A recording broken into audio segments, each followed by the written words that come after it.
বিড়ালের সিজার, জন্ম নিল 4টি ফুটফুটে বাচ্চা। শেরপুরে ভেটেরিনারি চিকিৎসায় নতুন ইতিহাস। প্রথমবারের মতো সিজারিয়ান অপারেশনে জন্ম নিল 4টি ফুটফুটে পার্সিয়ান বিড়ালছানা। শহরের সদরবরখিলা এলাকায় অবস্থিত ভেট অ্যান্ড ফেট মেডিকেল সেন্টারে এই জটিল ও সফল অস্ত্রোপচার সম্পন্ন করেন পশু চিকিৎসকরা। পার্সিয়ান বিড়ালটি স্বাভাবিকভাবে সন্তান জন্ম দিতে পারছিল না। জরুরি ভিত্তিতে সিদ্ধান্ত নেওয়া হয় সিজারের। অস্ত্রোপচারের মাধ্যমে জন্ম হয় 4টি সুস্থ বিড়ালছানার। আর সবচেয়ে বড় কথা, রক্ষা পেয়েছে মা বিড়ালের জীবনও।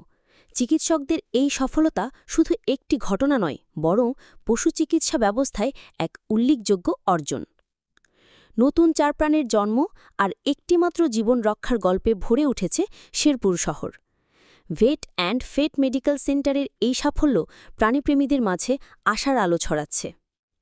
প্রাণ বাঁচানো সেবা দেশে পশু চিকিৎসার এক অনন্য মাইলফলক।